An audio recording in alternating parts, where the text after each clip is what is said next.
Hello students, welcome to JC classes. इस video में है क्लास 11th मैथमेटिक्स एक्सरसाइज 9.2 का क्वेश्चन नंबर 15। क्वेश्चन हमारे सामने ये है कि if a to the power n plus b to the power n divide by a to the power n minus 1 plus b to the power n minus 1 is the am between a and b, then find the value of n। am मतलब क्या? am मतलब होता है arithmetic mean. तो a और b का जो बीच में जो अरिथमेटिक मीन है वो ये है हमारा a to the power n plus b to the power n divide by a to the power n minus 1 plus b to the power n minus 1। तो हमें n का वैल्यू ज्ञात करना है। तो हम क्या जानते हैं? am between a and b, we know that am between a and b is क्या होगा? am equal to a plus b by 2। तो हमें दिया गया है am कितना है? a to the power n plus b to the power n by a to the power n minus 1 plus b to the power n minus 1 equal to a plus b by 2। इतना है। अभी क्या करेंगे? Cross multiplication करेंगे। Cross multiplication तो क्या होगा? 2 into a to the power n plus b to the power n equal to a plus b into a to the power n minus 1 plus b to the power n minus 1। कितना होगा? तो क्या होगा? 2 के साथ multiply हो जाएगा तो 2a to the power n plus 2b to the power n equal to, अब इसको धीरे धीरे मल्टीप्लाई कीजिए। a के साथ a to the power n minus 1, तो a into a to the power n minus 1 plus a के साथ b to the power n minus 1, a into b to the power n minus 1 plus b into a to the power n minus 1 plus b into b to the power n minus 1। इतना होगा। तो a to the power 2a to the power n plus 2b to the power n equal to a to the power कितना होगा? n minus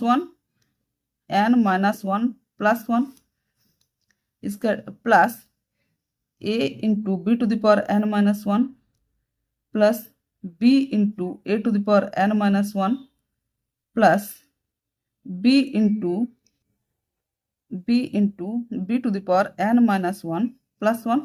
इतना हुआ।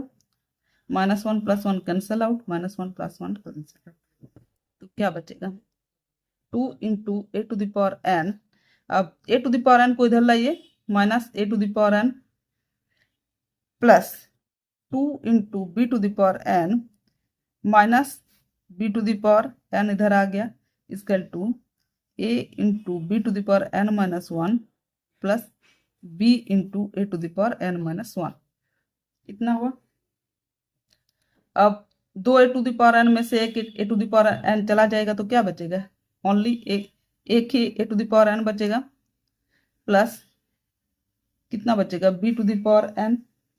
इतना बचा equal to, देखिए यहाँ a to the power a into b to the power n minus 1 plus b into a to the power n minus 1। इतना बचा।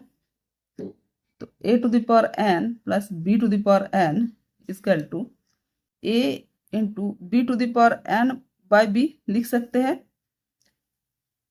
Plus b into a to the power n by a। इतना लिख सकते हैं।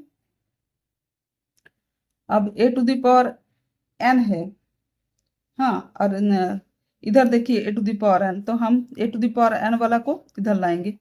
a to the power n minus b into a to the power n by a equal to a into b to the power n by b minus b to the power n।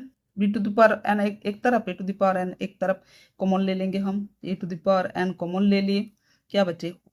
1 minus b by a कितना बचा, equal to इधर b to the power n common आ गया, a bye B minus 1 इतना बचा।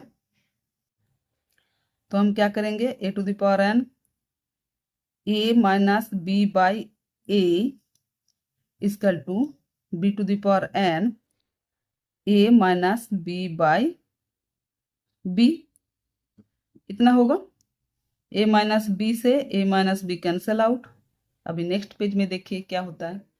अभी हम यहाँ नेक्स्ट पेज में आ चुके हैं। तो मेरा क्या बचा, a to the power n by a equal to b to the power n by b। तो इसको हम किस तरह से लिखेंगे, a to the power n minus 1 equal to b to the power n minus 1 इतना लिखेंगे। तो हम क्या करेंगे, b को इधर लाएंगे, a to the power n minus 1 by b to the power n minus 1 equal to 1 ऐसे भी लिख सकते हैं। तो a to the power a by b to the power n minus 1 equal to 1 इतना भी लिख सकते हैं। तो a by b to the power n minus 1 equal to, इसको हम कैसे लिखेंगे, a by b to the power 0। किसी भी संख्या के पावर 0 होगा तो इसका वैल्यू क्या होता है, 1 होता है, इतना लिख सकते हैं। तो देखिए यहाँ a बाई बी बेस है, इधर भी बेस सेम है, पावर अलग है, n माइनस 1 इक्वल टू 0। तो n इक्वल टू कितना हो जाएगा, 1 हो जाएगा। n का वैल्यू यहाँ क्या आ गया, 1 आ गया। यही है आंसर। वीडियो अगर अच्छा लगे तो लाइक कर देना और दोस्तों के बीच शेयर करना। Thank you.